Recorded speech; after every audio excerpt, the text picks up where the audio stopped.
Você já ouviu alguém dizer que Deus não existe? Pois é, hoje você vai entender porque isso é um grande erro. Em Salmos capítulo 53, no versículo 1, nos fala exatamente assim: diz o insensato no seu coração, não há Deus. Certa vez em uma cidade pequena, tranquila, onde praticamente todas as pessoas de alguma forma acreditavam em Deus, um lugar onde as pessoas valorizavam a fé, os ensinamentos da Bíblia e a presença de Deus em suas vidas. Mas um certo dia, a calmaria desse lugar, ela foi quebrada, meus amigos. Um homem chegou à cidade, um homem cheio de arrogância, orgulho e descrença. Ele se dizia um pensador, um homem inteligente, moderno, mas na verdade este homem trazia no coração a incredulidade mais profunda. Ele espalhou cartazes, fez anúncios e convocou a todos para irem até uma escola da cidade. O motivo, ele queria provar publicamente que Deus não existe.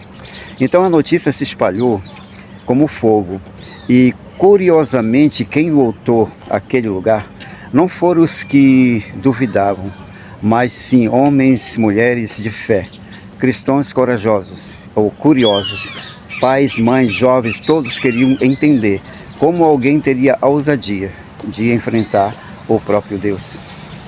Então o auditório estava cheio, o silêncio era pesado, as pessoas se olhavam, algumas indignadas, outras apenas curiosas. Então aquele homem, ele subiu no palco e com uma expressão desafiadora, disse em voz alta: vocês acreditam em Deus? Pois saibam, Deus não existe. Isso tudo é uma mentira criada para enganar pessoas fracas, iludidas e sem conhecimento. Mas aquele homem não parou por aí.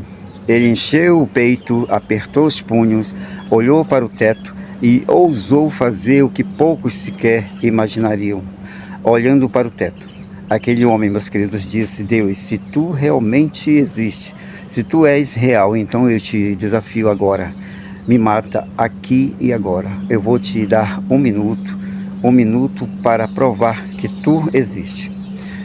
Naquele momento, o silêncio no ambiente era tão profundo que se podia ouvir as respirações aceleradas.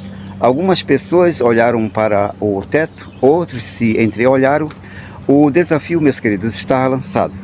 E então, passaram-se 5 segundos, 10 segundos, 20 segundos e finalmente 30 segundos. O homem cruzou os braços como um sorriso de desprezo nos lábios, acreditando que tinha vencido. Para ele, cada segundo que passava era uma prova de que Deus não existia. Mas de repente, um som ecoou no ambiente. Eram as botas pesadas de um homem forte, caminhando em direção à frente. Todos olharam, era o ferreiro da cidade, um homem robusto, simples, trabalhador, mas conhecido por sua fé inabalável e seu senso de justiça. Sem pedir licença, o ferreiro subiu na plataforma, encarou o homem nos olhos e com uma voz que parecia um trovão, declarou diante de todos: escute bem, Deus está ocupado demais, regendo este vasto universo.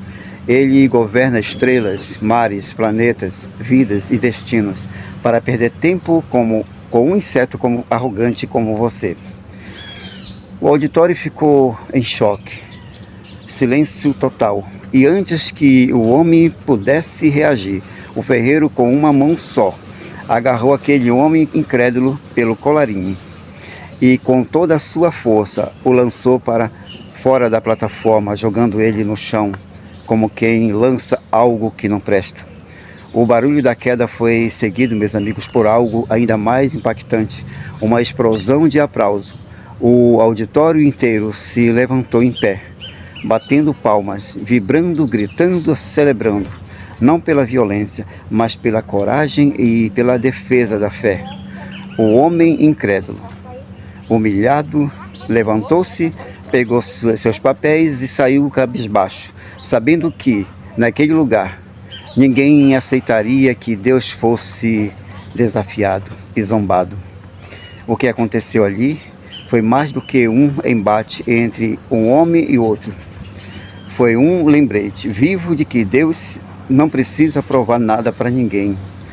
A existência de Deus não depende da aprovação de quem quer que seja. Deus é eterno, é soberano, é real. Ele vive, governa e reina soberanamente. Aliás, a própria Bíblia já havia nos alertado sobre isso. Em 2 Pedro capítulo 3, verso 3 a 4, diz que nos últimos dias viriam escarnecedores, andando segundo as suas próprias concupiscências e dizendo: onde está a promessa da sua vinda? Por isso, meus amigos, meu querido amigo, minha querida amiga, quando você ouvir alguém zombando da sua fé, dizendo que Deus não existe, ou que Jesus não voltará, lembre-se, isso é sinal de que estamos vivendo nos últimos dias, exatamente como a palavra de Deus predisse. E mais, se eles querem uma prova da existência de Deus, que eles olhem para dentro do seu coração, para a transformação que Deus já fez na sua vida, para o amor, para o perdão, para a paz que só Deus é capaz de dar. Que Deus abençoe você poderosamente, minha querida amiga, meu querido amigo. Valeu, gente, até o nosso próximo vídeo. Fique todos com Deus. Amém. Tchau, tchau.